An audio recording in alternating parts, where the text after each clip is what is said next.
بے ضابطہ نے کس کا لیا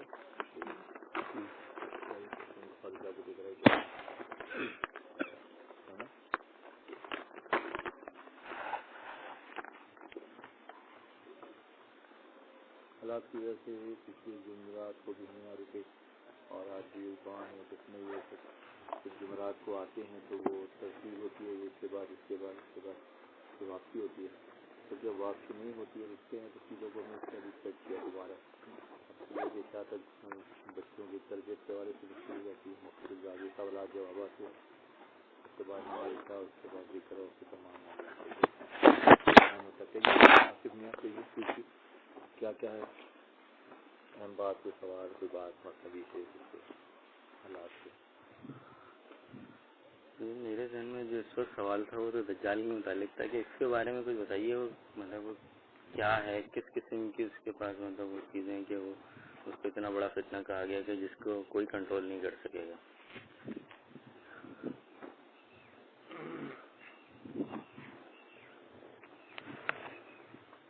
دجال ہندوستان کی بے شمار احادیث مبارکہ ہیں آخری زمانے کے فتنے میں. تو بہت سارے فتنے ہوں گے جس میں سے ایک فتنہ آخری زمانے میں صلح کا فتنہ ظاہر ہوگا. آقا نے فرمایا کہ آخری زمانے میں جلدی کا فتنہ ظاہر ہوگا. وہ بہت پہلے آ گیا، آج سے 10-25 سال تک جلدی کا فتنہ آ گیا. تو آخری زمانے کے فتنہ میں سب سے بڑا فتنہ دجال کا فتنہ ہوگا. دجال اس وقت کے معاشرت کے حساب سے سمجھایا گیا ایک ایسا شخص ہوگا جو سنگل آئی ہوگا، ایک آنکھ ہوگی اس کی، اور اس سے زیادہ اس کے انتہا پر ہوں گے معاملات. آخر ساتھ احادیث کی روشنی میں جب میں 2012 میں بنگلہ دیش گیا تو وہاں پہ ایسی فٹنگ نوجوانوں کی تھی. تو اس نے لڑکوں نے مجھ سے سوال کیا کہ دجال کب آئے گا، دجال کب آئے گا. عمومی خیال یہ کہ دجال ایک شخصیت کی شکل میں آئے گا احادیث کی روح سے. وہ گدھے پر بیٹھ کر آئے گا اور وہ جب ظاہر ہوگا تو بہت بڑا فتنہ پھیلے گا. اس لڑکے نے سوال کیا تو میں نے کہا کسی کے جیب میں $1 کا نوٹ ہے؟ تو ایک لڑکے نے کہا ہے میرے پاس. تو تھوڑا موڑا ہوا اس نے $1 کا نوٹ نکالا جس کے بیک کے اوپر پیرامڈ احرام مصر بنا ہوا ہے، جو دنیا کی قدیم چیزوں میں سے ایک چیز ہے احرام مصر، اور اب تک نہ سمجھنے والی ہر چیز کا نام ہے. دوسرا اس میں احرام مصر کے ساتھ ایک آنکھ بنی ہوئی ہے، سنگل آئی بنی ہوئی ہے. تو سنگل آئی جو ہے وہ ایک پوری فکر کا نام ہے. دجال ایک شخصیت کی حد تک بھی ہے بات، اور ایک پوری فکر کا نام ہے جو دجالی فکر کہلائے گی، جو دنیا پر اپنی حکومت قائم کرنے کے لیے تمام نیگیٹو پاورز کو استعمال کریں گے. اچھا، سنگل آئی ہے، پیرامڈ ہے، احرام مصر ہیں، اور امریکیوں کا جو نشان ہے انتخابی نشان ڈیموکریٹس کا، وہ گدھا ہے. جدید دور میں بھی امریکی جو انتخابی نشان، جیسے ہمارے یہاں پتنگ ہے، بلہ ہے اور کشتی ہے، اس طرح امریکیوں کا جو نشان ہے وہ ہے کیا؟ گدھا ہے. تو گدھے پر بیٹھ کر ایک نیگیٹو فکر جو ہے پوری دنیا میں حکومت کرے گی. $1 پہ جو پیرامڈ کا نشان ہے، اس کے بعد ایک آئی جو ہے، وہ ایک آئی ایک پوری اسکول آف تھاٹ ہے، جس کے نتیجے میں آج دنیا کی سب سے بڑی کرنسی کون سی ہے؟ ڈالر ہے. اور جس کے پاس ڈالر ہے وہ سمجھدار ہے، اور اس کے پاس صاحب ثروت ہے. اس کے بعد ڈالر نہیں ہے تو ڈالر ہی سے سارے معاملات چل رہے ہیں. تو آخری دور کے فتنے میں دجالی فطرہ یہ ہے کہ اس وقت پوری دنیا میں یہودیت کے نظام کے تحت ایک فکر کو وہ کیا جائے گا اور پوری دنیا کو اس کے تابع کیا جائے گا. اپریل 2020 کا جو شمارہ اس مہینے کا اکنامکس کا آیا ہے، امریکن ایک قدیم اخبار ہے جو یہودیوں کے ہاتھ میں جس کے تانے بانے دورے ہیں، اس میں ابھی جو تصویر چھپی ہے جو نیٹ پہ موجود ہے، بچوں نے دیکھی ہوگی، کہ انہوں نے کہا کہ ہم نے پوری دنیا پہ کنٹرول حاصل کر لیا. کس نے کر لیا؟ دجالی فکر نے کر لیا. پوری دنیا پہ ایک رسی دکھائی ہے، اس پر تصویر بھی چھپی ہوئی، میں نے بھی دیکھی، آپ نے بھی دیکھی ہوگی، بچوں نے بھی. ایک رسی ہے، رسی ایک بندے کے گلے میں ہے اور پھر وہ وہاں سے کتے کے گلے میں جا کے رسی بندھی ہوئی ہے. تو دنیا جو یہودی ہیں سب سے اپنے آپ کو اسٹرانگ سمجھتے ہیں دنیا میں، حکومت کرنے کا حق انہی کا ہے، اور جہاں جہاں یہودی جمع ہوں گے، ان کے فکر جمع ہوگی، وہاں فتنہ پیدا ہوگا.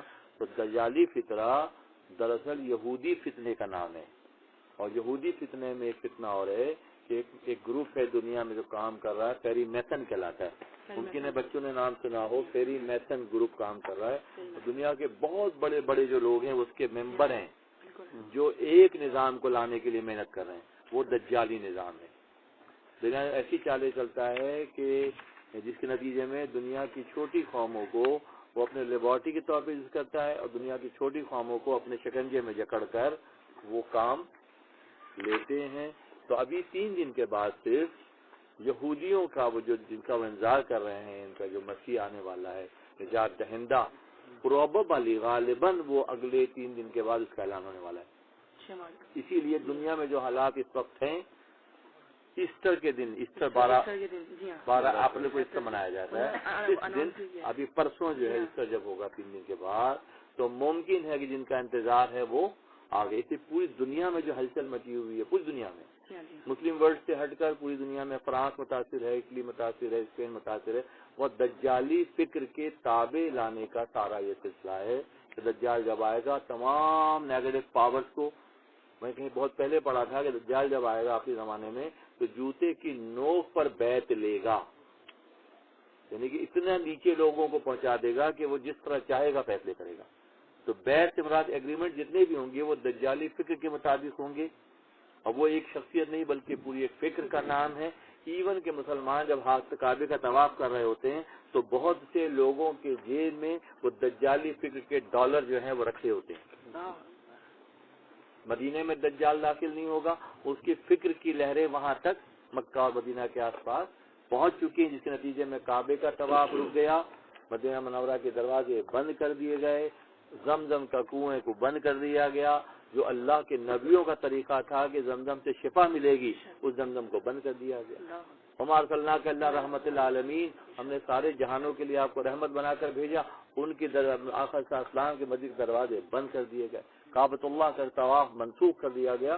یہ سب دجالی فکر کے تحت ہو رہا ہے، اور وہ پورا ایک سسٹم ہے، وہ ایک شخصیت نہیں بلکہ پورا ایک سسٹم ہے جو دنیا پر حکومت کے خواب دیکھے گا۔ جہاں تک تو بات کی دجال کی، اب دجال اللہ عادل ہے، اللہ عدل کرتا ہے۔ جب دجال اپنا فتنہ برپا کرے گا تو ابراہیم علیہ السلام کی نسل سے ہی حضرت مہدی علیہ السلام کا ظہور ہوگا، اور وہ اس فتنے کو ختم کر دے گا۔ خدا کا نظام عدل کا نظام ہے، خدا کا نظام عدل کا نظام ہے۔ پہلے ہی میں نے کہا تھا کہ دیکھیں جن لوگوں نے خنزیر کھائے ہیں، جنہوں نے حرام کانیاں کی ہیں، جنہوں نے زنا کیا ہے، جنہوں نے بدعمالیاں کی، جنہوں نے بے شمار سود کھایا ہے، یہ سارا کا سارا عذاب ان کے لیے ہے۔ اللہ تعالیٰ عادل ہے، عدل کرتا ہے، کیا ان کو اور ہمیں ایک ساتھ کھڑا کر دے گا؟ ہوگا؟ اپنے دلوں سے پوچھیں، کیا خدا جسے جو جرم ہم نے نہیں کیا اس کی پکڑ ہماری کرے گا؟ کبھی بھی نہیں کرے گا۔ اگر جنہوں نے کیا ان کو چھوڑ لائے، نہیں چھوڑ رہا۔ اگر وہ کوئی شخصیت ہوتا، کوئی ویپنس ہوتے یا کوئی ٹیکنالوجی ہوتی تو بہت ٹیکنالوجی امریکہ کے پاس ہے، فرانس کے پاس ہے، انگلینڈ کے پاس ہے۔ یہ تو بات ہی عجیب و غریب ہے، جو نہیں نظر آ رہا وہ اتنا زبردست طریقے سے ان کو نچوڑ رہا ہے۔ تو یہ خدا کی پکڑ کا نام ہے، یہ خدا کی گرفت کا نام ہے کہ ان کے طیارے، ان کے جہاز، ان کے کافیکر، ان کے آبدوزیں، سب مرین میزائل کھڑے ہیں، اور کون ایکٹیو ہے؟ کورونا ایکٹیو ہے، کورونا پوری طرح ایکٹیو ہے۔ گنے لیے کھڑے ہیں، کیا وہ گنوں سے کورونا کو مار سکیں گے؟ کورونا کبھی بھی نہیں مار سکیں گے۔ اب سوال یہ پیدا ہوتا ہے کہ تمام معاملات میں بچت کن کی ہوگی؟ جو ابھی بھی راہ خدا میں استقامت دکھائیں گے تو بچ جائیں گے۔ حضرت حود صلی اللہ علیہ وسلم اپنے عصے سے جب حود صلی اللہ علیہ وسلم کی قوم عاد پر، نبی حضور صلی اللہ علیہ وسلم سے جب ان پر ہوا کا نواب اللہ نے بھیجا، ہوا 400-500 میل حساب سے چلتی تھی، حضور صلی اللہ علیہ وسلم نے اپنے عصے سے ایک دائرہ بنایا، تمام مومنین کو لے کے اس دائرے میں بیٹھ گئے۔ ہوا جو ہے مخالفین کو اٹھا اٹھا کے پٹک رہی تھی، ایسے معلوم فرماتے ہیں جیسے ٹماٹر کی طرح پھٹ جاتے تھے لوگ، ایسے لے آتی تھی اوپر چھوڑ دیتی تھی تو آگے پتھر پہ گرتے تھے، پھٹ جاتے تھے۔ اور جب وہی ہوا 500 میل کے اسپیڈ سے آتی تھی اور اس دائرے کے بعد پہنچتی تھی، آگے رک جاتی تھی، یہاں پہ بریک لگ جاتا تھا اس کا، کیونکہ اللہ تعالیٰ عادل ہے۔ بالکل جو پچھلی کئی نشستوں میں یہ بات ہو رہی ہے، ذہن میں بٹھا کے اٹھیں، جو جرم ہم نے نہیں کیا اس کے لیے خدا ہمیں نہیں پکڑے گا، اور جو اگر چھوٹے موٹے ہم نے کیے ہیں تو اس کی معافی تلافی صدقات کی شکل میں، خیرات کی شکل میں، استغفار کی شکل میں، اللہ سے معافی کی شکل میں مانگی جا سکتی ہے، اور بچت کا راستہ کھلا ہوا ہے۔ اس وقت شہر میں اتنے لوگوں کا جمع ہونے کی پابندی ہے, ہم یہاں جمع ہوئے بیٹھے ہیں سارے, بیٹھے ہیں الحمدللہ کی شکر, اللہ کا فضل ہے کہ ہم یہاں خانقاہ میں بیٹھے ہوئے ہیں اور سکون سے بیٹھے ہوئے ہیں, یہ اللہ کا انعام ہے. تو دجال آصف صاحب ایک پوری فکر کا نام ہے جو زمین پر فساد پھیلا رہے ہیں اور اللہ کی مخلوق کو اللہ سے دور کر رہے ہیں. اللہ سے ان کا مشن ہی اللہ کی طاغوتی طاقتوں کا, ابلیس کا کیا مشن ہے؟ ابلیس کا مشن اولاد آدم کو کیا کرنا ہے, کی تذلیل ہے. جبکہ انبیاء اور اہل اللہ کا طریقہ کیا ہے کہ آدم کو فضیلت دلوانی ہے, آدم کو اس کا مقام یاد دلانا ہے, آدم کو اس کا مرتبہ دکھانا ہے. یہ اہل اللہ کا طریقہ ہے.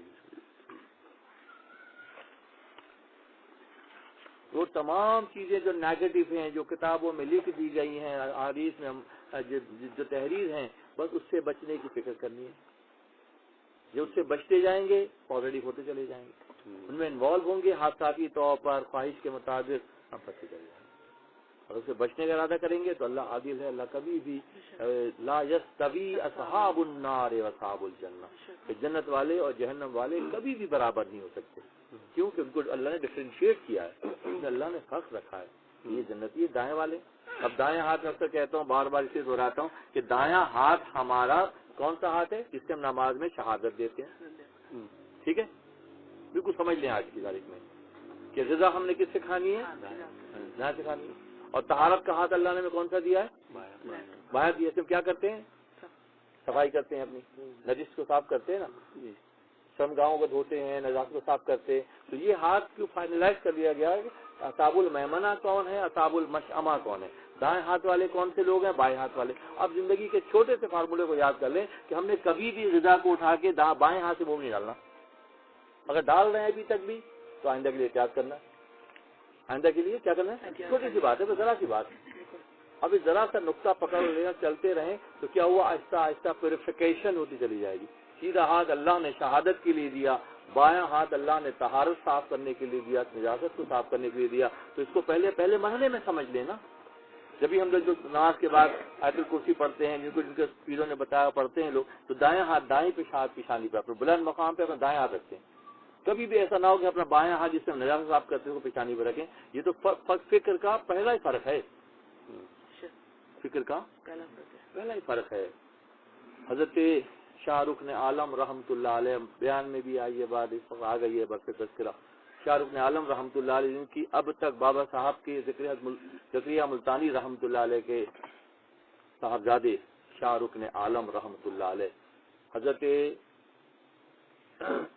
بابا صاحب فرید المشہور شکر رحمۃ اللہ علیہ اور ذکریہ ملتانی رحمۃ اللہ علیہ زمانہ ایک ہی زمانہ ہے. تو ذکریہ ملتانی رحمۃ اللہ علیہ اپنے صاحبزادے کو لے کر بہت چھوٹے سے, نماز ابھی فرض نہیں ہوئی تھی, مسجد لے کر گئے.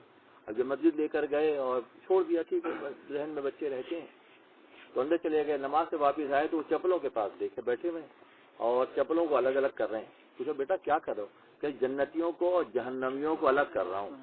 سیدھے ہاتھ والوں کو اور بائیں ہاتھ والوں کو بچپن ہی میں یہ شعور اللہ نے انہیں بخشا, مادرزاد ولی ہیں, ماں کے پیٹ سے ولی ہیں, تو ان کی نظر کو اللہ نے اتنی طاقت دی کہ وہ جنتیوں اور جہنمیوں کو جوتوں سے پہچان رہے ہیں.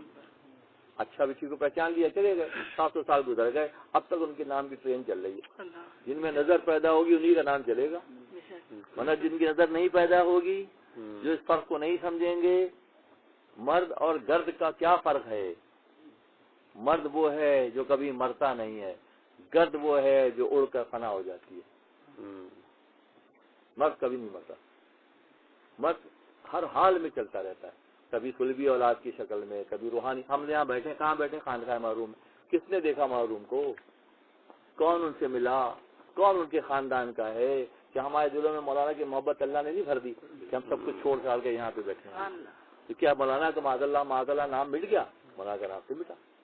رہتا ہے نام علم رہتا ہے نام علم سے زندہ جہاں میں ذوق, اولاد سے تو ہے یہی 2 پشت 4 پشت. اولاد سے 2-4 پشتیں چلتی ہیں, علم سے انسان چلتا رہتا ہے. اگر علم کی ڈوری کو پکڑ لیتا ہے تو پھر وہ مرتا نہیں ہے, وہ کسی نہ شکل میں زندہ رہتا ہے, کسی اولاد کی شکل میں, کبھی کسی شاگرد کی شکل میں, کبھی کسی مرید کی شکل میں. کبھی اللہ تعالیٰ ان کو پھر کیا کرتا ہے, ان کو دوام بخشتا ہے, ہمیشہ کی زندگی عطا کرتا ہے, یہاں بھی اور وہاں بھی.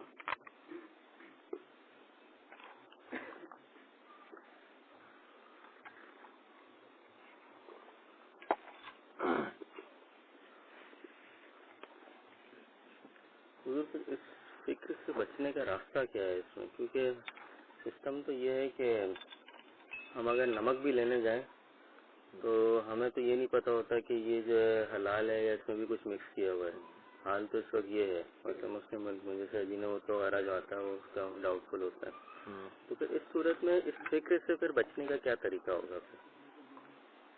اس فکر سے بچنے کا طریقہ یہی ہے کہ وہ تمام چیزیں جس میں ذرا بھی شک ہو اس کو چھوڑ دیا جائے، قولی ہو عملی ہو فکری ہو، جس میں ذرا بھی ابہام پیدا ہوتا ہو اشکال پیدا ہوتا ہو تو طریقہ یہی ہے کہ پھر اس سے کیا کیا جائے، تو اجتناب کیا جائے.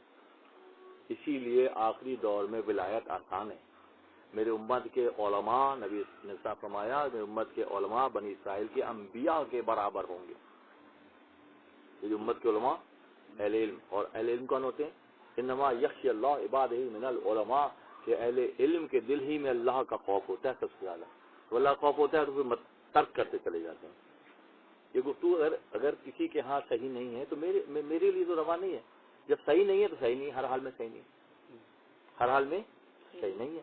اسی لیے عقل حلال اور صدق مقال کی جو بات کی جاتی ہے کہ حلال روزی اور سچی گفتگو،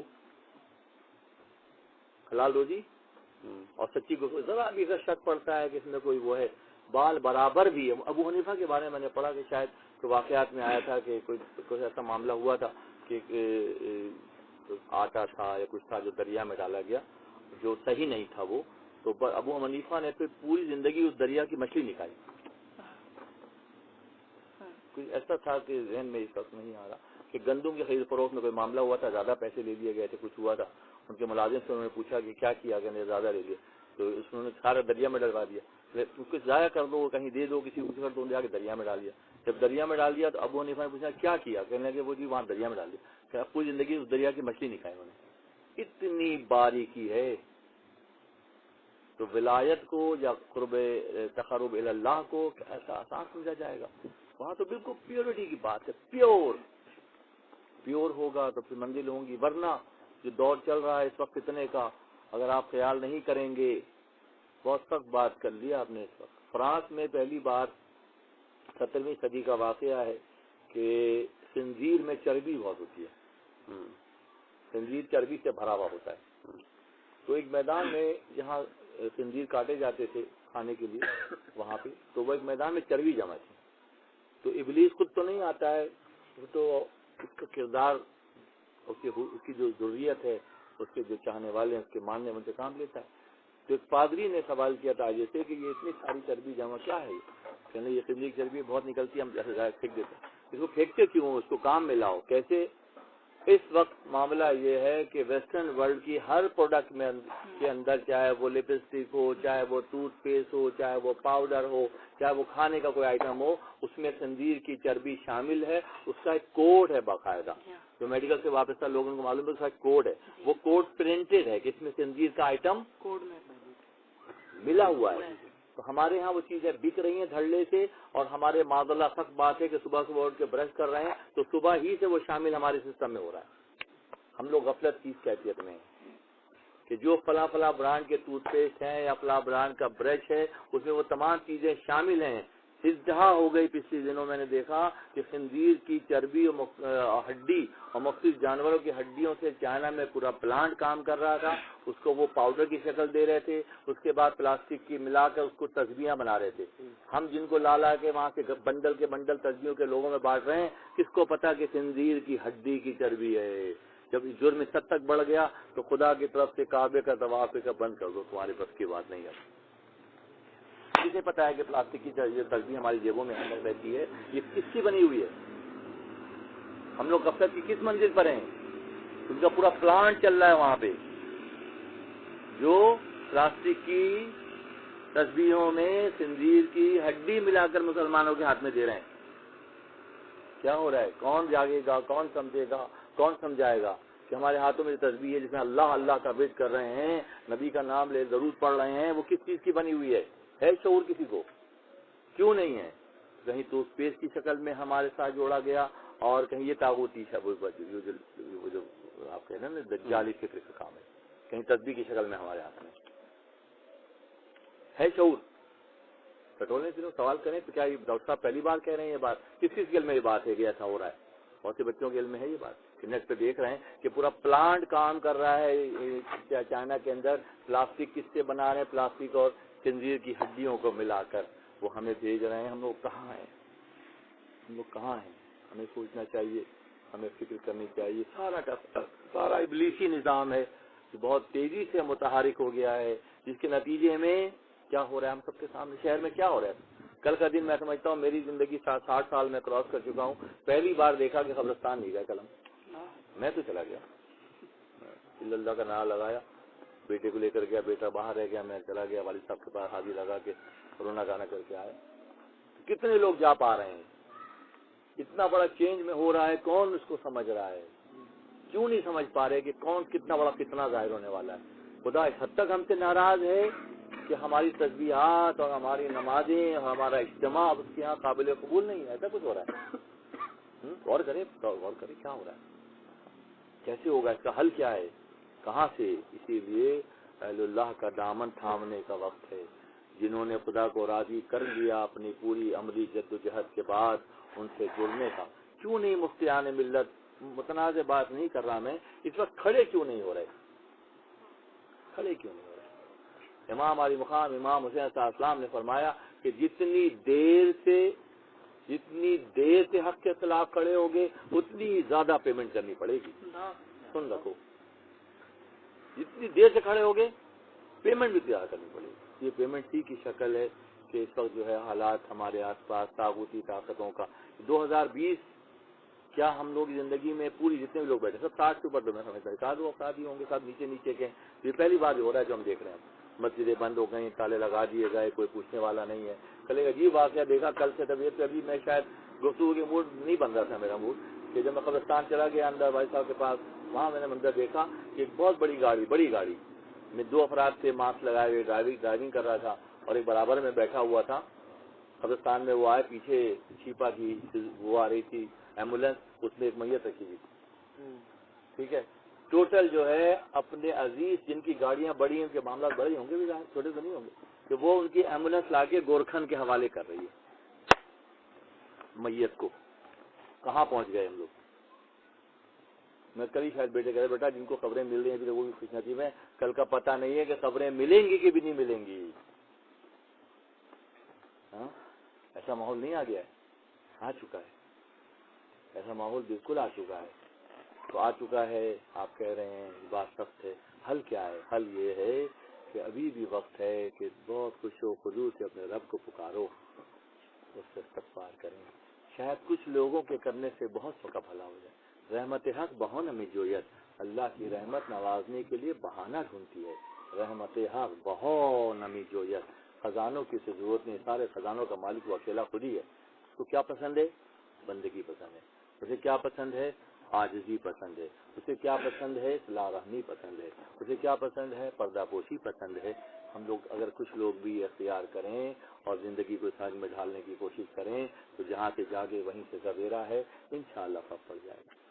اللہ بہت اس وقت سب ڈسٹرب ہے، اوپر کے حساب سے بہت سخت معاملہ ہے اس وقت.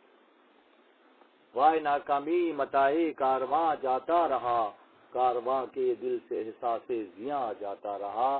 جو نقصان تو ہو گیا، نقصان کی فکر بھی چلی گئی. اب تو ارے چھوڑو، کیا کرنا ہے، کیا کرنا ہے. یعنی کہ جانوروں سے بدتر معاملہ ہو گیا. فکری طور پر ہم لوگ اتنے نہیں چلے گئے کہ ہم سے ہم میں اور بیلوں میں اونٹوں میں کوئی فرق ہی نہیں رہ گیا. وہ بھی کھا رہے ہیں، وہ بچے پیدا کر رہے ہیں، وہ اپنی جگہ پہ رات کو سو جاتے ہیں، ان کی اولادیں ہو رہی ہیں. ان میں ہم میں کہاں فکری فرق ہے، کہاں بلندی ہے، کہاں اللہ کی پہچان ہے، کہاں اللہ کے مخلوق سے محبت ہے، کہاں ہے. تو وہ 4 افراد دے دلا کے پیسے جو ہے اس کو چھپا میں رکھ دیا گیا ہوگا صاحب کو. ممکن ہے وہ صاحب وہ ہوں جنہوں نے پوری زندگی ناک میں مکھی نہیں بیٹھنے دی ہو اور جن کے کپڑے پہ چھیٹا نہ ہو، اتنے صاف کپڑے پہنتے ہوں، مگر اب ان کا یہ وقت قابل عبرت ہے، عبرتناک ہے کہ وہ ایک چھیپا میں 2 بندوں کے ساتھ گورکھن کو اضافی کچھ پیسے دے کے چلے جائیں گے. یار یہ ان کو لگا دو ٹھکانے، اچھی طرح کر دینا کام پر چلے جائیں گے. کتنی سخت بات نہیں ہے یہ، کتنی سخت بات ہے یہ وقت ہم دیکھ رہے ہیں آنکھوں سے. کل جب میں نے منظر دیکھا میری طبیعت کل رات میں بہت ڈسٹرب رہا میں. کہ یہاں تک تو پہنچ گئی بات، ہمارے دروازوں تک، ہمارے آنکھوں تک وہ مناظر آ گئے جو اپنی آنکھوں سے دیکھ رہے ہیں، کوئی پڑھی پڑھے قصے کہانیاں نہیں، جو ہم خود دیکھ رہے ہیں۔ قبرستان بند ہو گئے، سال میں ایک مرتبہ کوئی بیٹا کبھی چلا جاتا تھا باپ کے پاس، وہی راستہ بند کر دیا گیا۔ ایسے تو ہم مصروف رہتے ہیں سارے۔ نبی صلی اللہ علیہ وسلم شد و مد کے ساتھ زیارت کرتے تھے قبرستان کی، بقیع شریف جاتے تھے اپنے چچا کے پاس بدھ کے دن، ہر بدھ کو آقا صلی اللہ علیہ وسلم وادی احد میں حضرت حمزہ رضی اللہ تعالیٰ عنہ کے پاس جاتے تھے، ام رسول جنہیں ہم کہتے ہیں، چچا بہت عزیز رکھتے تھے۔ ایک ہی کنیز کے دودھ کا دودھ دونوں نے پیا، نبی صلی اللہ علیہ وسلم نے بھی اس کنیز سے استفادہ کیا، حضرت حمزہ نے بھی استفادہ کیا، اس حد تک معاملہ تھا، ہر بدھ کو جاتے تھے اور وہاں تک جا کر واپس آتے تھے۔ اسی لیے جو عرفہ اور اشراق جاتے ہیں، کم سے کم میرے حلقے میں نے میاں صاحب قبلہ رحمۃ اللہ علیہ کی تعلیم کو آگے بڑھایا۔ میاں صاحب رحمۃ اللہ علیہ کا معمول تھا کہ جب کراچی سے جاتے تھے تو پہلے مدینہ منورہ میں مجنبی نہیں جاتے تھے، پہلے چچا کے پاس جاتے تھے۔ ادب یہ ہے کیونکہ چچا عزیز ہیں، چچا کی چاہت بہت دل میں ہے، تو جو اس چاہت کو پیار کر لے گا کامیاب ہو جائے گا۔ چچا نبی کو عزیز ہیں تو ہمیں بھی عزیز ہونے چاہیے۔ نبی صلی اللہ علیہ وسلم کے پاس حاضری لگاتے تھے میاں صاحب رحمۃ اللہ علیہ۔ ایک مرتبہ ایسا ہوا یہاں سے گئے اور جا کے کچھ کام کاج میں مصروف ہو گئے، بشارت ہوئی نبی صلی اللہ علیہ وسلم کی کہ اب تک چچا جان کے پاس نہیں گئے، تو اسی وقت اٹھ کر اپنے کمرے سے میاں صاحب وہاں گئے، بقی وادی احد میں گئے، اور اس واقعہ جب انہوں نے مجھ سے شیئر کیا، جب بھی ہم جاتے ہیں، ہمارے احباب جاتے ہیں، چاہے وہ خواتین ہو یا مرد ہو، سیدھے پہلے وہاں جاتے ہیں، وہاں کی حاضری لگا کے پھر مدینہ منورہ جاتے ہیں۔ کہا جاتا ہے کہ قطب مدینہ جو ہیں حضرت حمزہ رضی اللہ تعالیٰ، پورا نظام وہاں کا حمزہ کے ہاتھ میں۔ ابھی بھی ان چھوٹے چھوٹے بظاہر نکات کو، سیدھے ہاتھ الٹے ہاتھ کو، عقیدتوں کے لیول کو، معاملات کو اگر سمجھ لیا جائے تو میں سمجھتا ہوں، میرا ایمان ہے، یقین ہے، ہم میں سے کچھ بچے ایسے تیار ہو جائیں، ہمارے بچے جن کو ہاتھ اٹھائیں تو اللہ کی مخلوق کو، یہ اللہ کو یہ ادا بھی بہت پسند ہے۔ اچھا تو میری مخلوق سے بہت محبت کرتے ہو، ان کی بہت پردہ پوشی کرتے ہو، ان کا بہت خیال رکھتے ہو، ان کے دکھ سکھ میں ان کا ساتھ دیتے ہو، یہ ادا تو اس کو پسند ہے، یہ ادا تو اسے پسند ہے۔ اور ہم روٹین کے 4-5 کام کر کے بڑے زبردست، ہمارا حال معروم کی مصنوی کے اس بحرے کی طرح سے ہے، مصنوی بھی آ جاتی ہے، کوئی لوگوں نے پائی جائے کہ مصنوی بھی ساتھ ساتھ ہوتے ایک ساتھ سے، تو سنتے اونچا تھے، سنا ہوگا بہت سے لوگوں نے پہلے، اونچا سنتے تھے، تو ان کو کسی نے بتایا اشارے سے کہ تمہارا پڑوسی بیمار ہو گیا ہے اور پڑوسی کی عیادت کرنا نبی صلی اللہ علیہ وسلم کی سنت ہے، مریض کی عیادت کرنا، تو کیا ہی اچھا ہو کہ تم ملو۔ تو وہ سنتے تو تھے نہیں، انہوں نے ارادہ کر لیا کہ 3 سوال خود بنائے اور 3 جواب بھی خود بنائے۔ جیسے تو جاؤں گا، سلام کروں گا، کیا حال ہے؟ تو مریض کہے گا کہ اللہ کا شکر ہے، پہلے سے بہتر ہوں، ماشاءاللہ ماشاءاللہ، سبحان اللہ کہوں گا میں۔ پھر میں پوچھوں گا کہ کیا کھا رہے ہو؟ جیسے چپاتی شوربا وغیرہ کھا رہا ہوں، پہلے سے بہتر ہوں، ماشاءاللہ، اس سے اچھی تو غذا کوئی نہیں۔ پھر میں پوچھوں گا کہ تمہارا علاج کون کر رہا ہے؟ تو وہ کہے گا فلاں حکیم صاحب کر رہے ہیں۔ کہنے صاحب اس سے اچھا تو کوئی حکیم ہی نہیں ہے، یقین ہے۔ اب یہ اپنے پلان کر کے خود ہی اپنا بنایا شیڈول بنا کے وہاں پہنچے۔ مریض کا حال بہت خراب تھا، پڑوسی کا بیچارے بیماری سے، ہاتھ جان سے، مال سے پریشان تھا۔ جیسے گئے اور جا کے السلام علیکم، کیا حال ہے؟ اس بیماری نے تو برباد کر دیا اور مال کا بھی نقصان ہو گیا اور صحت بھی چلی گئی، روزگار بھی چلا گیا۔ سبحان اللہ سبحان اللہ، جو سبحان اللہ تمہارا یاد کر کے آئے تھے وہ تو بڑا پریشان ہوا مریض سے، نہیں میں کہہ رہا ہوں بیمار ہوں اور یہ جو ہے سبحان اللہ کہہ رہا ہے، ماشاء اللہ۔ پھر دوسرا سوال کیا کہ کھانے میں کیا کھا رہے ہو؟ تو جل کے کہا کہ جہنم کے انگارے کھا رہا ہوں۔ کہنے بادشاہ اس سے تو غذا کوئی نہیں، سبحان اللہ، اس سے تو غذا کوئی نہیں۔ اور چڑا یار، میں کچھ کہہ رہا ہوں، یہ کچھ کہہ رہا ہے۔ تیسرا سوال کیا آپ نے حساب سے، بڑے خوش ہیں کہ ہم نے بڑے زبردست کام، 2 سوال پار کر لیے ہم نے زندگی کے 40 ایئرز گزار لیے سکون سے۔ یہ سوال کیا کہ علاج کون تمہارا کر رہا ہے؟ بالکل جل کے کہا کہ ملک الموت کر رہا ہے، کہ اس سے اچھا تو حکیم کوئی نہیں، جس کے پاس جاتا ہے اس کو شفا مل جاتی ہے۔ اچھا بڑے خوشی گھر آ گئے وہ کہ میں نے پڑوسی کا حق ادا کر دیا، مولانا پہلے ہی حکایت سناتے ہیں، بعد میں ہم لوگوں کو پکڑتے ہیں کہ تم نے کیا کیا، 3 سوال تم نے خود بنائے، جوابات خود بنا لیے، میں تو اس ماڈل کی شرٹ پہنتا ہوں، میں تو اس ماڈل کے کپڑے پہنتا ہوں، میں چیزیں سے آگے میں نیچے اترتا نہیں ہوں، میں تو یہ کھانا پسند کرتا ہوں، میں تو وہ کھانا، اس میں خدا کی مرضی کہیں بھی نہیں ہے، ہماری مرضی ہے۔ اب سوال یہ ہے کہ ہم سے نکلیں کیسے نکلیں؟ ایک قدم نفس پر اور دوسرا قدم خود بخود جنت۔ نفس کی ہر خواہش کو رد کرنا، نفس کو مارنا نہیں ہے، اسلام میں نفس کشی نہیں ہے، اسلام میں نفس کی تربیت ہے۔ ابھی عام بات کی جاتی ہے، آج بھی صاحب کہہ رہے تھے کل نفس ذائقۃ الموت، تمام ذی نفس کو موت آئے گی۔ مولانا نے بات بتائی کہ نفس کو موت آئے گی، روح کو موت نہیں آئے گی، روح کو آئے گی موت۔ کل نفس ذائقۃ الموت، ہر ذی نفس موت کا مزہ چکھے گا، تو موت کا مزہ نفس چکھے گا، روح نہیں چکھے گی۔ روح کبھی نہیں مرے گی، کیونکہ روح امر ربی ہے، اللہ کا امر ہے، اور جو اللہ کا امر ہے، جو باقی ہے ہمیشہ تک رہے گا، تو اس کا جو امر ہے وہ بھی ابدی ہے۔ اس کو خدا نے بڑی حکمت کے ساتھ مٹی کو روح کو ملا دیا ہے، مٹی کو غذا تو دے رہے ہیں، مٹی کو کپڑے تو پہنا رہے ہیں، مٹی کو خوشبو تو لگا رہے ہیں، مٹی کو آرام تو بستروں پہ دے رہے ہیں، روح کو دینے کی فکر کب پیدا ہوگی؟ دے رہے ہیں، پتہ نہیں کیسے دی روح کو کیا دیں روح کو غذا؟ یہ اللہ کا ذکر، الا بذکر اللہ تطمئن القلوب، اللہ کے ذکر میں دلوں کا اطمینان، اللہ کہہ رہا ہے قرآن میں، اللہ کے ذکر میں۔ اب جو آپ کا سوال یہ کہ اللہ کے ذکر سے وہ راستہ طے ہوگا، اللہ کی معیت سے وہ راستہ طے ہوگا، اللہ کی سنگت کے ساتھ وہ راستہ ہے۔ اب اللہ کی معیت اور سنگت کا معاملہ کیسے سمجھ آئے گا؟ نحن اقرب الیہ من حبل الورید، ہم تمہارے رگے جاں سے زیادہ قریب ہیں۔ وَهُوَ مَعَكُمْ أَيْنَمَا كُنتُمْ، تم کہیں بھی ہو اللہ تمہارے ساتھ ہے۔ اب یہ خیال ہے نہیں، اور یہ خیال پیدا ہو جائے گا، یہ خیال پختہ ہو جائے گا، طاغوت کی کتنی بھی چال۔ ایک صاحب نے ہمارے ایک ساتھی ہیں، میں سب کو مل گیا ہوگا، عتیق الرحمان صاحب کویت میں ہوتے ہیں، بہت محبت کرتے ہیں مجھ سے، بہت محبت کرتے ہیں، آ چکے ہیں کئی بار یہاں بھی خانقاہ میں بھی۔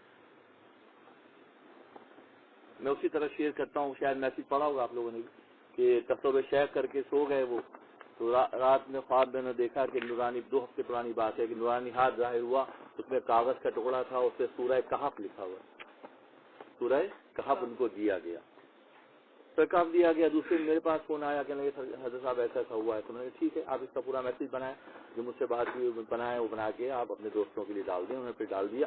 سورہ کہف کے بارے میں آج مبارکہ میں اور اصحاب سے منقول یہ بات ہے کہ سورہ کہف وہ صورت ہے کہ فتنہ دجال کا بھی خاتمہ اسی سے ہو جائے گا۔ دجال کا جو فتنہ ہے اس کا توڑ جو ہے اللہ نے قرآن میں سورہ کہف کی شکل میں رکھا ہے۔ اس دن سے ماشاءاللہ ہمارے بچے سورہ کہف کا ورد کر رہے ہیں، اور سورہ کہف کا مضامین کیا ہیں؟ سورہ کہف کے مضامین کیا ہیں؟ موسیٰ و خضر کے واقعات اس میں ہیں، ذوالقرنین کا واقعہ اس کے اندر ہے، سورہ کہف کے اندر سارے یہ مضامین ہیں، اور سارے سپر نارمل مضامین ہیں۔ انسانی عقل وہاں پہ حیران ہے، نبی اللہ موسیٰ کلیم اللہ حیران ہے، خضر کی بحر علمی اور علمیت کے اوپر حیران ہے۔ وہ حیران اس لیے ہیں، نبی اللہ حیران ہے، تو اس میں وہ جوابات حضرت صلی اللہ علیہ وسلم کے ذریعے قرآن میں اللہ نے رکھے ہیں کہ آخری دور کا جو فتنہ ہوگا دجال کا فتنہ، اس کے نتیجے میں جو سورہ کہف سے جڑ جائیں گے، جو اس فریکوینسیز کو اپنے ساتھ شامل کر لیں گے، ان کے لیے بچت کا راستہ پھر ہو جائے گا۔ تو ہونا تو یہ چاہیے کہ ہمارے گھروں میں خواتین بھی اور مرد حضرات بھی سورہ کہف کا بہت آرام سے، میں سمجھتا ہوں 8 سے 10 منٹ میں پڑھ لیں، اور ایک سے زیادہ مرتبہ اگر پڑھا جائے تو کوئی کیا بات ہے، حصار مضبوط سے مضبوط تر ہو جائے گا انشاءاللہ۔ یہ بات صحیح۔ میاں صاحب کے بلا جو لوگ مدینہ منورہ گئے، ہمارے ساتھیوں میں سے ہم خود بھی، تو سفر مدینے کا اختیار کیا جاتا ہے۔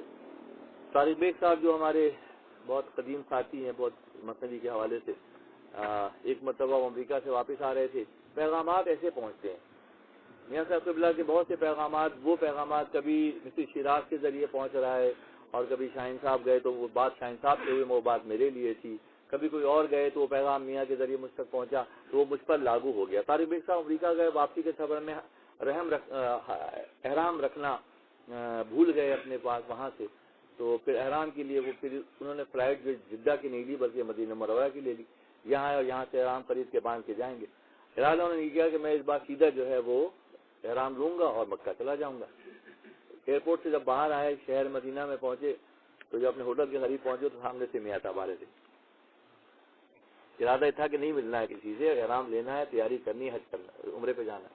تو دیکھا کہ سامنے سے میاں صاحب چلے آ رہے ہیں, میاں صاحب شبیر فاروقی صاحب. ٹھیک ہے, ملاقات ہوئی, صاحب ایسا ہوا میں احرام نہیں لے سکا, یہاں آیا اور یہاں سے اب میں جاؤں گا عمرے کے لیے. میاں نے ایک جملہ فرمایا کہ طارق بیگ صاحب یہی طریقہ ہے, یہی پروٹوکول ہے کہ عمرے اور حج کے لیے مدینہ سے سفر اختیار کرنا. ہمیں کیا پتا, ہمیں کس نے بتایا, ہم نے تو ان کے قدموں کو دیکھ کے جانا اللہ کی بارگاہ میں. یہ پیغام طارق بیگ صاحب کے ذریعے میرے پاس آیا, میں نے وہی طریقہ اختیار کر لیا ہمیشہ جب بھی گیا مدینہ منورہ سے گیا. اب حج تو میرے اختیار میں نہیں ہے. جب حج کی باری آئی اور حج کے ہم نے کاغذات جمع کرائے تو ہمارا نام جو آیا وہ مدینہ منورہ کی فلائٹ کا خود بخود آ گیا. آپ نے شعوری ارادہ کیا, اللہ نے اس نظام کو آپ کے لیے جاری کر دیا. تو جب بھی جانا ہوا مدینہ منورہ جانا ہوا, اور جب بھی مدینہ منورہ پہنچے سب سے پہلے حضرت حمزہ کی بارگاہ میں پہنچے. ام رسول حضرت حمزہ رضی اللہ تعالیٰ شکار کے لیے جایا کرتے تھے وہ حضرت حمزہ, ذکر ان کا ہو جاتا.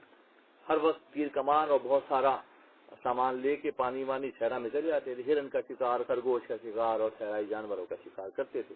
ایک مرتبہ واقعات میں ہے کہ صحرا میں جیسے ہم آج یہاں آئے, ہمارے گھروں سے شہروں میں آسمان ہمیں نظر ہی نہیں آتا, مہینوں نہیں دیکھتے ہم لوگ آسمان ہوتا کیسا. اب یہاں دیکھیے گا تھوڑی دیر کے بعد کیسا چاند نکلے گا اور کیسے ستارے چمکیں گے. حضرت حمزہ ریت پر لیٹے ہوئے تھے رات کو, آسمان کی طرف دیکھا تو لامتناہی کہکشائیں ستارے چمک رہے تھے. آپ کے دل میں خیال آیا, ابھی آپ کلمہ ابھی آپ نے نہیں پڑھا, اس سے پہلے کی بات, نبی صلی اللہ علیہ وسلم کا اعلان نبوت بھی نہیں ہوا, اس سے پہلے کی بات. تو دیکھا کہ آسمان پہ بے شمار لاکھوں کروڑوں کی تعداد میں ستارے. تو آپ کے دل میں یہ خیال آیا, حمزہ کے دل میں خیال آیا, ان کے ایمان کی کیفیت کو سمجھ لیں, عشق خود بخود پیدا ہو جائے گا, ان سے عشق پیدا ہو جائے گا. دیکھا یہ اتنی بڑی کائناتوں کا رب اس کالے گھر پتھر کے گھر میں رہتا ہوگا کیا؟ نہیں, ایسا نہیں ہو سکتا. اسے تشبیہ دے دی ہے میرا گھر ہے, اس گھر میں وہ نہیں رہتا ہے, کیونکہ ان تمام کا بنانے والا کیا کعبۃ اللہ کے اندر رہا ہوگا, رہے گا نہیں رہے گا. ایک بات اور نفس بھی آ جائے گی بیچ میں. بہرحال وہ دیکھا انہوں نے, سفر میں رہتے تھے. جب نبی صلی اللہ علیہ وسلم نے اعلان نبوت فرمایا, ایک مرتبہ کئی دن کے بعد شکار سے واپس آئے تو صوبیہ جو کنیز تھی اس نے آ کے یہ کہا کہ آپ اپنے شکار میں مصروف رہتے ہیں, آپ کو ذرا بھی فکر نہیں ہے. آپ کو بتایا عمر بن حشام ابو جہل نے کیا کیا نبی صلی اللہ علیہ وسلم کے ساتھ, بہت زیادتی کی اور بہت بتایا. تو آپ کو بہت غصہ اور جلال آیا. تیر کمان ہاتھ میں تھا, اسی کمان سے جا کر ابو جہل کے پیشانی پہ اتنی زور سے ضرب ماری کہ پوری پیشانی پھاڑ لی. کہ تم سمجھتے ہو کہ محمد اکیلے ہیں, صلی اللہ علیہ وسلم محمد اکیلے ہیں, آج سے میں کلمہ پڑھتا ہوں, میں ان کے ساتھ شامل ہوتا ہوں. حضرت حمزہ کی اسلام قبول کرنے کا واقعہ ایسا ہے کس طرح سے انہوں نے دین اسلام میں داخل ہونے کا ابدی طور پہ مواہد ہیں, ابدی طور پر مواہد ہیں. اللہ کو یکتا و یگانہ مانتے ہیں, مگر یہاں شرط نبی صلی اللہ علیہ وسلم کے ہاتھ پہ بیعت ہونے کی ہے. تو بیعت ہونے کا اعلان ایسے کر رہے ہیں کہ ابو جہل کی پیشانی کو پھاڑ کر کہا کہ آج سے میں ان کے ساتھ ہوں, اب جو ان کی نظر اٹھائے گا اس کی آنکھیں میں نکال دوں گا. حمزہ ہیں. بات ہوئی کعبہ جو ہے, کعبہ یکبار بیتی گفت یار دی مرا ہفتاد بار. کعبے کو ایک مرتبہ کہا پورے قرآن میں, طہر بیتی کا لفظ آیا ہے قرآن میں, میرے گھر کو صاف کریں. السلام کو اللہ نے حکم دیا سورہ بقرہ میں. تو وہ جو اللہ کا گھر کعبے کو قرار دیا اللہ نے, وہ ایک مرتبہ دیا, اور قرآن میں یا عبادی یا آبدی کا جو صیغے آئے وہ 70 مرتبہ ہیں, معروف فرماتے ہیں. حضرت بائجی بستامی رحمۃ اللہ علیہ سفر حج میں ہیں. اس زمانے میں گھوڑوں پہ, گدھوں پہ, خچروں پہ, اونٹوں پہ سفر ہوتا تھا, مہینوں کا سفر ہوتا تھا, لوگ کعبے جاتے تھے. بائجی بستامی رحمۃ اللہ علیہ نے بے شمار حج کیے ہیں. تو سفر کے لیے جا رہے تھے, بیان میں بھی بات غالباً آ چکی ہے. ایک ایسے مقام پہ پہنچے جہاں مردان غیب اور مردان حق سے ملاقات کا خواہش تھی, ان کے دل میں مل کے جاتے تھے. آگے جب توجہ کی تو معلوم ہوا کہ فلاں بڑے صاحب جو ہے اس وقت یہاں کے ڈپارٹمنٹ کے انچارج ہیں. ان کے پاس پوچھے, بہت ضعیف, کمر جھکی ہوئی. بھائی جی کہاں کا ارادہ ہے؟ فرمایا کہ سرکار حج و عمرے کا ارادہ ہے. کہنے لگے کیا سامان تمہارے ساتھ ہے؟ کہنے لگے یہ کچھ سامان ہے، کچھ کھانے پینے کا، کچھ اشیاء. کہ یہاں اس طرف ایک دو اور ہمارے ساتھ چکر لگا کے واپس چلے جاؤ. ہمارے ساتھ چکر لگا کے واجب بستانی حیران ہو گئے، یہ کیا کہہ رہے ہیں بڑے صاحب، میں تو حج کے لیے جا رہا ہوں اللہ کے گھر کی زیارت کے لیے، اور یہ کہہ رہے ہیں ہمارے چکر لگا کے چلے جاؤ. تو حیران ہو کے دیکھنے لگے. فرمایا کہ جس گھر کی زیارت کے لیے تم جا رہے ہو اس گھر میں خدا کبھی بھی نہیں رہا، اور میرے دل کے اندر خدا کے علاوہ کبھی کوئی نہیں رہا. اس گھر میں خدا کبھی نہیں رہا اور میرے دل میں خدا کے علاوہ کبھی نہیں کوئی نہیں رہا. تو مومن کا دل کیا ہے؟ اللہ کا عرش ہے مومن کا دل. بشرطے مومنانہ شان، مومن کی بات ہو رہی ہے یہاں پہ. ہاں یہاں تحقیق کی بات ہے، تقلید کی بات نہیں ہے. تقلید اور ہے، تحقیق اور ہے. تقلید کیا ہے، تحقیق کیا ہے؟ حضرت داؤد علیہ السلام کی آواز میں جو لہن ہے وہ تحقیق ہے. اور تقلید کیا ہے؟ اس کی جو باز گشت ہے وہ تقلید ہے. تو قومیں تقلید میں صدیاں گزار دیتی ہیں. کوئی ہوتا ہے جو مجتہد ہوتا ہے، جو پیدا ہوتا ہے وہ تحقیق کے راستے پر ہوتا ہے، وہ اللہ کی پہچان کے راستے پر ہوتا ہے، وہ تقلید کی بنیاد پہ نہیں، تحقیق کی بنیاد پہ اللہ کو پہچانتا ہے. اور جو اللہ کو پہچاننے کا حق ادا کر دیتا ہے تو اس کے حصے میں اللہ کی معیت اس کے حصے میں آ جاتی ہے. تو اللہ اس کے ہاتھ بن جاتا ہے، اللہ اس کے پیر بن جاتا ہے، اللہ اس کی آنکھیں بن جاتا ہے، اللہ اس کی زبان بن جاتا ہے. تو اس کی اپنی مرضی نہیں ہوتی ہے. جو بولتا ہے وہ اللہ کے لیے بولتا ہے، اس کا آگے بڑھنا اللہ کی رضا کے لیے، اس کا پیچھے ہٹنا اللہ کی رضا کے لیے، اس کی اللہ کی مخلوق سے اس کی محبت صرف اللہ کو راضی کرنے کے لیے. یہ ساتھ یہ میاں صاحب قبلہ کی تربیت، میاں صاحب قبلہ کے اشارے جو الحمدللہ ثم الحمدللہ ابھی تک بھی اور آئندہ بھی ہمارے ساتھ رہیں گے، اور اسی بنیاد پہ بچوں کی تربیت ہوگی. میاں صاحب قبلہ کا مشن ہے جس کو لے کر ہم اور آپ چل رہے ہیں. میاں صاحب قبلہ نے اکثر مجھ سے ایک سے زیادہ مرتبہ میں نے فرمایا کہ ڈاکٹر صاحب جب مدینہ منورہ فون آتا تھا یا ملاقات ہوتی تھی تو فرماتے تھے کہ ڈاکٹر صاحب مجھے مولانا سے عشق ہے، ڈاکٹر صاحب مجھے مثنوی سے عشق ہے. تو مولانا سے عشق اور مثنوی سے عشق جو میاں صاحب قبلہ کا ہے وہ آپ لوگوں کی شکل میں یہاں پر ہے کہ وہ اس عشق کے چراغ میاں نے ایسے جلا دیے کہ بچے بڑے سب اس میں شامل ہیں. ہم یہاں شب جمعہ میں بیٹھے ہوئے نا، کیسے بیٹھے ہوئے؟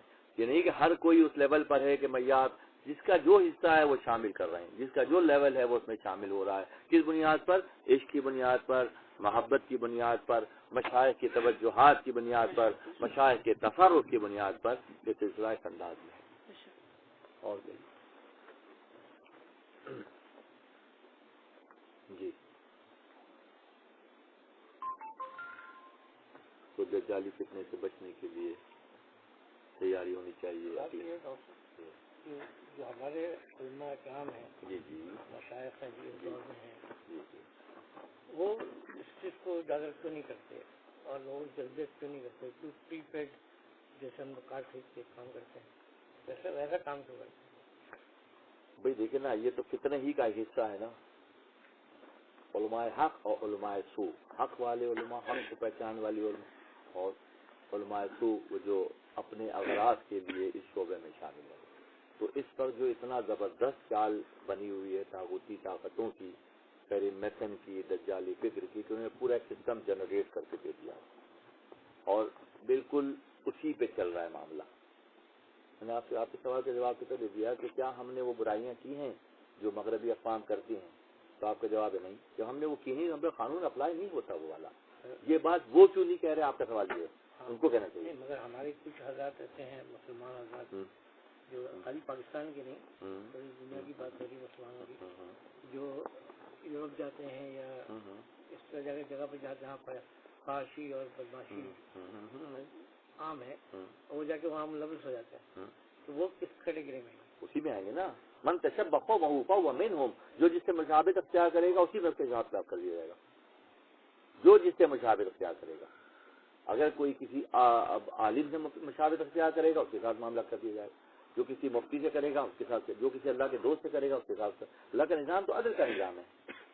اللہ کا نظام تو عدل کا نظام ہے. پہلے مرحلے میں سمجھ لیں کہ وہ عادل مطلق ہے، وہ خالق مطلق بھی ہے اور عادل مطلق بھی ہے. وہ کیسے ہو سکتا ہے کہ اس کے ہاں عدل نہ ہو؟ یہ سوچنا بھی جو عیب کی بات ہے کہ ہم یہ سوچیں کہ خدا عدل نہیں کرے گا. ایسا ممکن ہی نہیں ہے. اب کیا ہوا کہ جو جنریٹ کیا گیا، جو ڈیزائن بنا کے سسٹم دیا گیا، اس میں یہ سب چیزیں. آج اتنی آسانی سے مساجد بند ہو گئی, آج اتنی آسانی سے کعبے کا طواف رک گیا, آج اتنی آسانی سے مسجد نبوی کے دروازے بند کر دیے گئے.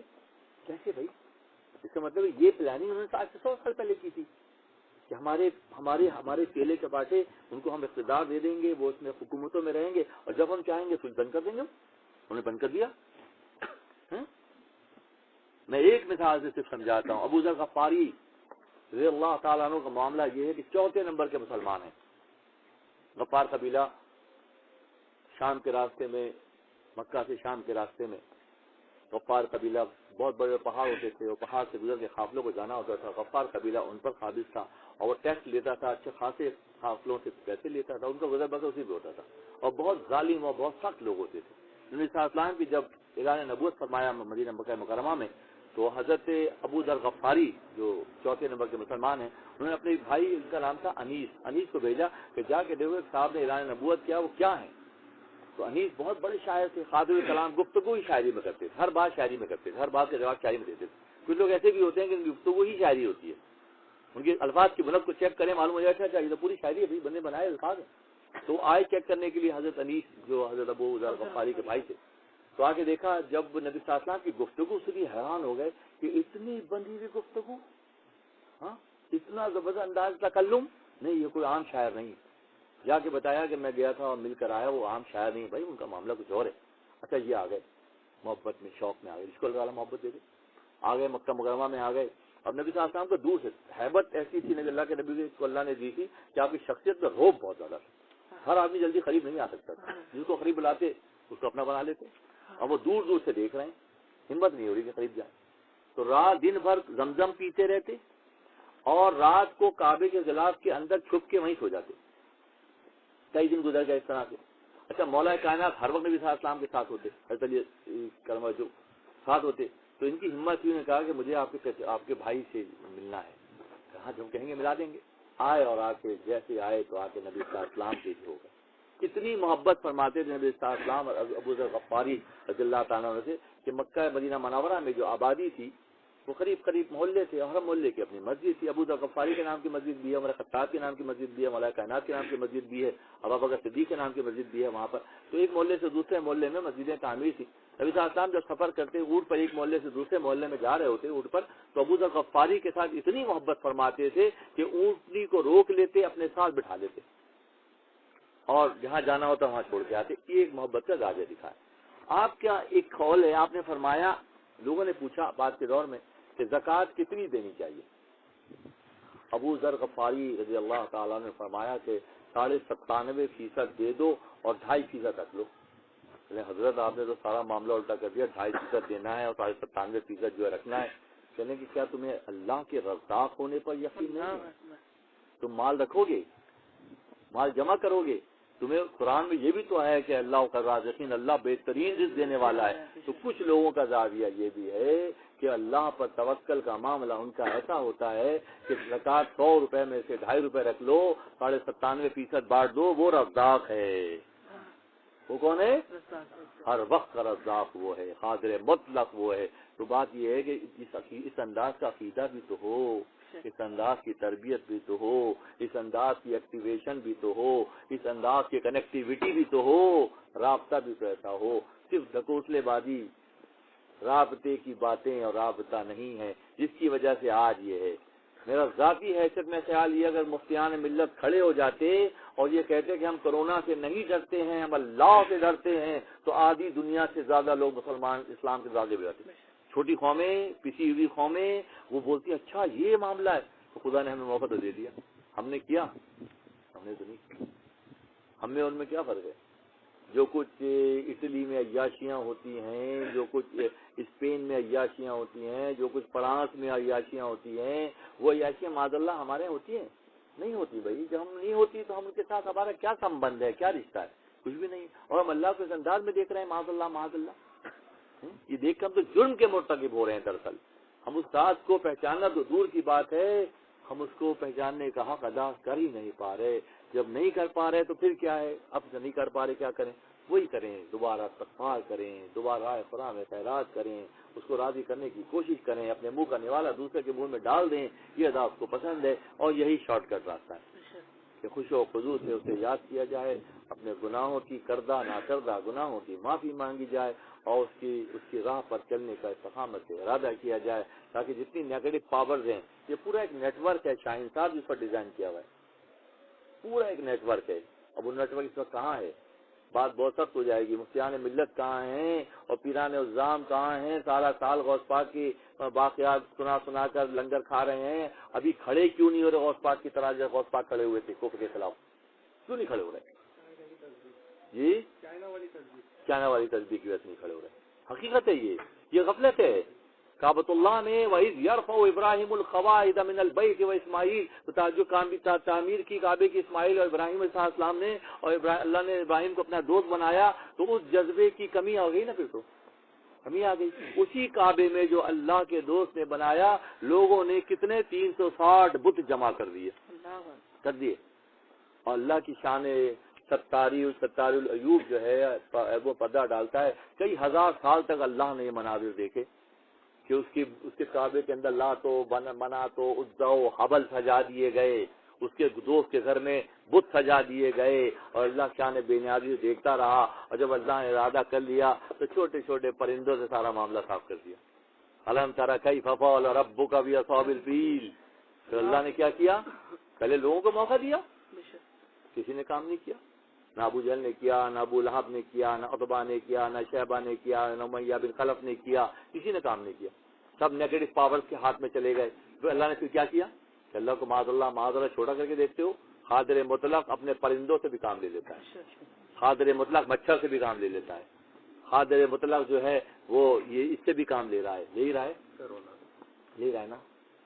بنایا چاہے کسی نے ہو، بنایا چاہے کسی نے ہو، خدا کی حکمت سے لکڑی پیدا ہوتی ہے، اور کارپینٹر اس کو صوفہ بنا دیتا ہے، تو صوفہ گھر سے لا کے بناتا ہے، اسی لکڑی سے بناتا ہے نا بھی۔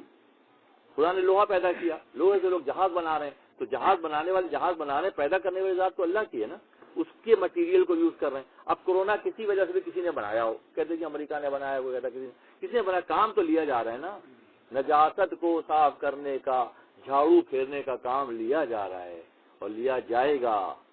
جب اللہ کا نظام، زمین کے عدل کا نظام لوگ بگاڑ دیں گے تو اللہ جب چاہے گا اسے سیدھا کر لے گا۔ اب کرنے والی بات یہ ہے کہ حضرت یہ کشتی ایک صاحب پچھلے دنوں یہاں سے آئے، ایک صاحب آتے ہیں احمدی، یہاں سے آتے ہیں میرے پاس، اس میں بھی آئے تھے، بڑے خوش ہوئے، ان کو بچپن سے شوق تھا کہ وہ خانقاہ دیکھیں، تو کسی نے ان کو ہمارے پاس بھیج دیا، یہاں بھی آئے، بڑے خوش ہوئے، رونے لگے، کہیں ڈاکٹر صاحب کلینک پہ آتے ہیں، وہ کہنے کہ آپ کی جو کشتی ہے نا، یہ سنیں، انہوں نے ہمیں نیا خیال دیا، یہ جو آپ کی کشتی بنی ہوئی ہے، یہ کشتی نوح کی طرح سے ہے، جو اس میں سوار ہو جائے گا وہ بچ جائے گا، اس سب کی جملے ہیں یہ۔ میں نے کس کشتی کو اس طرح سے دیکھا نہیں تھا، تم نے مجھے دکھایا کہ یہ وہ آپ کی کشتی ہے خانقاہ، جو اس میں شامل ہو جائے گا وہ نجات، اس کو نجات مل جائے گی، اس باہر کے بندے کا عقیدہ ایمان ایسا بن گیا۔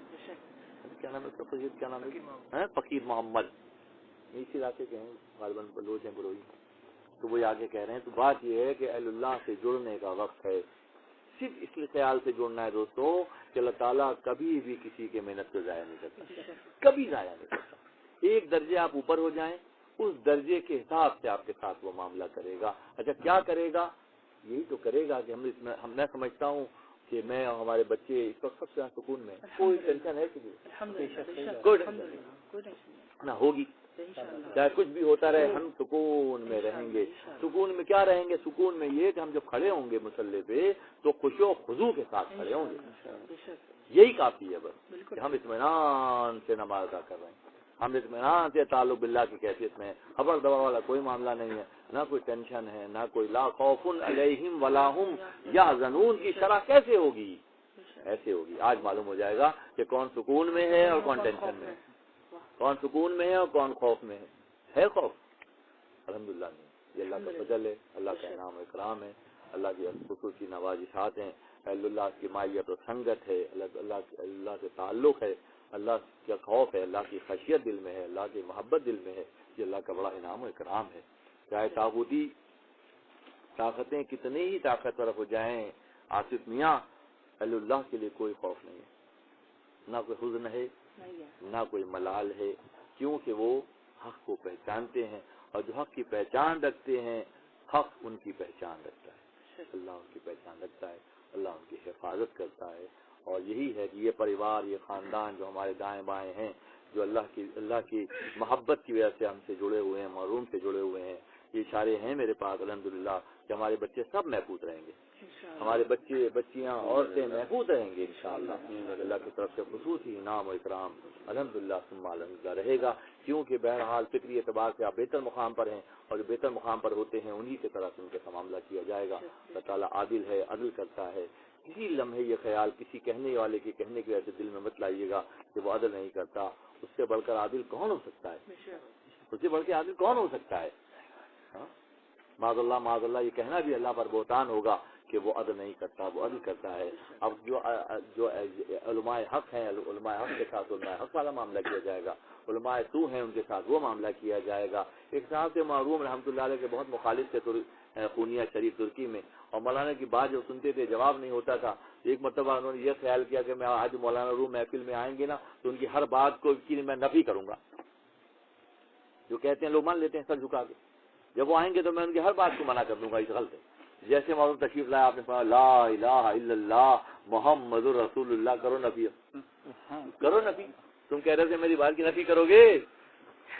وہ کہیں بیٹھے سوچ رہے ہیں اور فقیر کو اللہ کی طرف سے پیغام پہنچ رہا ہے، آگے محفل میں پہلے ہی کہا لا الہ الا اللہ محمد رسول اللہ، تو لاجواب ہو گیا، فوراً سر جھکا لیا کہ میں نے آپ کے بارے میں غلط اندازہ لگایا۔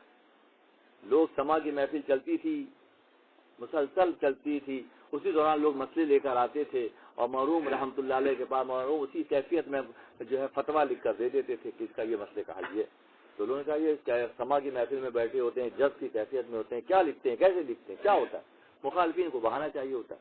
ایک مطلب ایک صاحب لے کر آئے سوال، اور انہوں نے دیکھا اس کو، کاغذ کو دیکھا، اپنے کاغذ کو دیکھا، پھر جواب لکھا کہ انہوں نے، ان صاحب نے جو فتویٰ مجھ سے مانگا ہے، انہوں نے حلف، جس کا آج کل بہت ذکر ہو رہا ہے، شام میں ایک علاقہ ہے جہاں سے تبدیلی شروع ہوگی انشاءاللہ، حلف سے انہوں نے 3 کتابیں خریدی تھیں، فتووں کی کتابیں خریدی تھیں، ان میں سے کسی کو آج تک انہوں نے سوال کرنے میں سوال کیا، مولانا کو چیک کرا، اپنے فیتے سے ان کا خط ناپ رہا ہے، کیسے آئیں گے، کبھی بڑھ جائیں گے کبھی کم ہو جائیں گے، تم اپنے فیتوں سے اللہ کو ناپتے ہو، فیتا تمہارا ہے، وہ کب تمہاری نپائی میں آئیں گے؟ لکھ کے انہوں نے فتویٰ کی سوال کیا، انہوں نے مولانا نے جواب اسی حالت میں لکھا کہ حلف سے آپ نے 3 کتابیں خریدی تھیں فتاوے کی، اور اس کتاب کے دفتر دوم کے صفحہ نمبر اتنے پہ آپ کے سوال کا جواب ہے، لکھ کے جس کو آپ نے آج تک کھول کر بھی نہیں دیکھا، کتابیں خریدی تھیں ان کو کھول کر بھی نہیں دیکھا، مجھ سے جو سوال کر رہے ہیں وہ صفحہ نمبر اتنے پہ لکھا ہوا ہے۔ تو ایسے بنایا لوگوں کو، ایسے قائل کیا لوگوں کو، ایسے اللہ کی مخلوق کو اللہ سے ملایا، ان کے اندر کی ٹیڑھ پن کو، ان کے اندر کی کجی کو، ان کے اندر کی جہالت کو، ان کے اندر کی نفرت کو ایسے نکالا، پھر اللہ کی مخلوق کو اللہ سے ملایا۔ یہ بات ایک مرتبہ ایسا ہوا کہ عام دستور تھا، شاید پچھلی باری میں نے کہا تھا، تو دستور یہ تھا کہ تعظیم کی جاتی تھی اور باقاعدہ سجدہ کیا جاتا تھا، شخصیت کو تعظیم کی جاتی، سر جھکایا جاتا تھا۔ تو ایک راہب اپنے دوستوں کے ساتھ آیا، احباب کے ساتھ آیا، اس نے آج کے مرحوم رحمۃ اللہ علیہ کو باقاعدہ تعظیماً سجدہ کیا۔ جب اس نے کیا تو مولانا نے بھی کیا، 30 مرتبہ اسے سر اٹھا کے دیکھا، مولانا اسی کیفیت میں حالت سجدہ میں، حیران ہو گیا، 30 مرتبہ ہر کوئی جگہ اٹھا کے دیکھا مولانا سجدے میں، اور اٹھا کے دیکھا مولانا سجدے میں، اٹھا کے دیکھا، 30 مرتبہ ایسا ہوا۔ جب وہ تھک گیا تو اس نے کپڑے پھاڑ لیے، چیخ مار کر آپ کے قدموں میں گر گیا۔ بعد میں معروف رحمۃ اللہ علیہ اپنے صاحبزادے سلطان ولد سے فرمایا، رحمۃ اللہ علیہ فرمایا کہ ایک راہب، کم ظرف راہب میرے عجز کا امتحان لینے کے لیے آیا تھا، الحمدللہ اللہ نے نبی صلی اللہ علیہ وسلم کے صدقے تو پہلے یہ ٹرم سمجھائی جا رہی ہے، یہ طریقہ سمجھایا جا رہا ہے کہ اللہ کا فضل آقا کے صدقے میں ہے، اللہ کا فضل سمجھ لیں پوائنٹ کو کہ اللہ کا فضل آپ کے حصے میں آئے گا، کس کی وجہ سے آئے گا؟ اس کی نسبت سے آئے گا بھائی، راستہ یہ رکھا گیا ہے کہ آئے گا اللہ کے فضل سے، نبی صلی اللہ علیہ وسلم کے صدقے میں اللہ کے فضل کی وجہ سے میں آج روبرو ہو گیا کہ وہ صاحب جو ہے مجھے میرے ضعف کا امتحان لینے کے لیے آیا تھا کہ میں کتنا میں اندر ضعف اور کتنی میں اندر عاجزی ہے۔ تو عاجزی، انکساری اور صلاح رحمی اور محبت، یہی وہ انداز ہے جو اختیار کرنے کی ضرورت ہے۔ تعالیٰ ہمارے جو بھی کر سکتے ہوں، جتنا بھی راہ خدا میں خرچ کر سکتے ہوں، جتنا بھی لوگوں کے ساتھ معاملات میں نرمی کر سکتے ہوں، کرنے کی تربیت ہے۔ خانقاہی طرز فکر یہی ہے کہ اپنی نفی کے بعد اثبات ہوگا، جب تک نفی نہیں ہوگی اثبات نہیں ہوگا۔ اثبات کیا ہوگا؟ پازیٹیوٹی کیا ہوگی کہ ہماری فکر للہی فکر بن جائے، ہمارا ہر کام اللہ کی رضا کے لیے ہو، ہمارا اٹھنا بیٹھنا چلنا پھرنا معاملات کرنا وہ اللہ کی خوشنودی اور رضا کے لیے ہو۔ جب ایسا ہوگا تو کثرت کی اہمیت نہیں ہے۔ ممکن ہے نہیں نفوس میں جب کسی کو اللہ تعالیٰ پسند کر لے، ان کے فکر کی وجہ سے، ان کی عاجزی کی وجہ سے، انکساری کی وجہ سے، خدا سے محبت کی وجہ سے، تو بہتوں کا فائدہ ہو جائے، بہتوں کا فائدہ ہو جائے، کیونکہ وہ ذات جو ہے 70 ماؤں سے زیادہ چاہتی ہے۔ ماں پیدا کرتی ہے، اپنا حق جتاتی ہے، ایک زندگی کا معاملہ ہوتا ہے۔ 70 ماؤں کو جمع کریں، 70 منزلہ عمارت بنائیں، پہلی منزل پہ ماں کا مقام ہے، اوپر جا کر 70 کے بعد خدا کی حدیں شروع ہوں گی۔ 70 ٹائم اوپر جانا پڑے گا آپ کو، پھر وہاں کی حدیں شروع ہوں گی۔ اللہ اپنے بندے سے اس ماں سے 70 ٹائم زیادہ، بلکہ شروعات وہاں سے ٹیریٹوری کی عقیدت و محبت اور کی شروع ہوتی ہے کہ ماں پیدا کرتی ہے، باپ بالوں سے لے کر ناخون تک اللہ بنا کر دیتا ہے۔ تو ہم پر واجب ہے کہ ہم اپنے رب کو پہچاننے جیسے ہو جائیں، اور رب کو پہچاننے کا آسان طریقہ ہمارا نے فرمایا کہ اللہ کی مخلوق سے محبت رب تک پہنچنے کا آسان کا راستہ ہے۔ اللہ کی مخلوق کی پردہ پوشی رب تک پہنچنے کا آسان راستہ ہے۔ اللہ کی مخلوق کے ساتھ آجی ان کے ساری اللہ تک پہنچنے کا آسان ترین راستہ ہے۔ جزاکم اللہ۔ کہیے صاحب کچھ کہہ رہے ہیں صاحب، اس کا میں نہیں پڑھیں کہ ٹی وی پہ آ کے علماء کیا کہہ رہے ہیں اور کیا، ہمارا کام ہی نہیں ہے، ہمارا سے کیا تعلق۔ جی کہیں سوال ہے میرا بھی۔ جی سوال کیا ہے، جواب بھی سوال بھی تھا۔ شہین صاحب فرما رہے تھے کہ خدا محترم کیوں نہیں ہے اس کا جواب دیتے، یا اپنا امبرن کیوں نہیں میدان میں آتے۔ اس کے بارے میں یہ ہے کہ اللہ تعالیٰ قرآن بھی صاحب فرماتا ہے انما اموالکم و اولادکم فتنہ۔ یہ میرے خیال میں تقریباً 2 یا 3 دفعہ قرآن میں آیا۔ اللہ تعالیٰ نے فرمایا کہ تمہارا مال اور تمہاری اولاد تمہارے لیے فتنہ ہے۔ تو فتنہ کہتے ہیں ازمائش کو۔ تو اس میں اللہ تعالیٰ نے فرمایا کہ یہ ازمائش جو ہے یہ پہلے انبیاء کرام کے اوپر آئی۔ تو انبیاء کرام کو اللہ تعالیٰ نے ازمائش میں ڈالا، امتحان میں ڈالا، تو وہ کامیاب ہوئے۔ اس طریقے سے اللہ تعالیٰ نے فرمایا کہ جب انبیاء کرام کو میں نے معاف نہیں کیا، میں تمہیں کب معاف کروں گا۔ تو ہر ایک آدمی کو اللہ تعالیٰ نے امتحان میں ڈالا، ہر ایک آدمی۔ کوئی ایسا آدمی یہ نہیں کہہ سکتا میرے اوپر امتحان نہیں، ہر ایک آدمی کو۔ تو اس کے بعد یہ ہے کہ آدمی جماعت بناتا ہے، جیسے کہ آپ ماشاءاللہ آپ یہ خانقاہ بنی ہیں، اس لیے کہ جماعتیں بنتی ہیں، کوئی کہتا ہے ہماری جماعت ہے، کوئی کہتا ہے ہماری جماعت۔ ہم کسی جماعت کے خلاف نہیں ہیں، لیکن یہ ہے کہ ہر ایک جماعت کہتی ہے کہ ہم سچے ہیں۔ اس طریقے سے اللہ نے ہمیں بھی ایک پلیٹ فارم دیا ہے، یہ خانقاہ مولانا روم بنائی ہے، تو ہم بھی اس کے ساتھ ملتے ہیں، چلتے ہیں، تو اس کے ساتھ ہم اٹھتے بیٹھتے ہیں۔ تو اس کے بارے میں یہ کہتا کہ ہر ایک آدمی کو جو ہم امتحان دیا اللہ تعالیٰ نے، وہ ہر ایک آدمی کے لیے الگ ہے۔ حضور صلی اللہ علیہ وسلم سے فرمایا کہ قیامت کے دن ہر ایک آدمی اللہ کے سامنے ایسے کھڑا ہوگا کہ اللہ تعالیٰ پوچھے گا، ہر ایک آدمی الگ الگ ایک ٹائم ضرور پوچھے گا اللہ تعالیٰ کہ میں نے تمہیں یہ چیزیں دی، زندگی دی، رزق دیا، عمر دی، ہر چیز دی، مطلب اس کے بارے میں اللہ پوچھے گا۔ حضور صلی اللہ علیہ وسلم فرمایا تو اس میں ہر ایک آدمی کو پوچھ ہوگی۔ اللہ تعالیٰ نے فرمایا کہ پوچھ ہوگی اور قیامت کے دن اللہ تعالیٰ پوچھے گا۔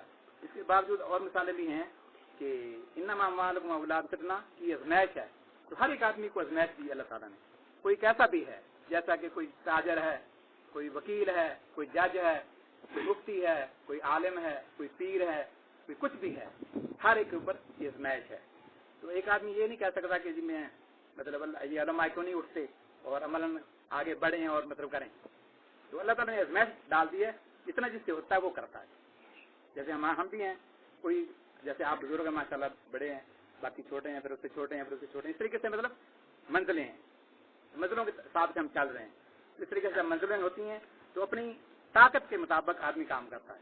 جیسا کہ ڈاکٹر صاحب آپ کے پاس ماشاء اللہ علم بھی ہے اور دنیاوی لحاظ سے بھی اور دینی لحاظ سے ماشاء اللہ اوپر ہیں، تو ہم سب کو لے کے چل رہے ہیں۔ اس طریقے ہمارے اندر بیٹھے ہیں، ہمارے اندر وہ چیز نہیں جو ڈاکٹر صاحب کے پاس ہے۔ اس طریقے سے منزلیں ہیں، جیسا کہ آصف بھائی ہیں وہ بھی ان کا ایک مقام ہے، یہ اقبال بھائی ہیں، اسی طرح منزلیں ہیں، جیسے شاہین صاحب ہیں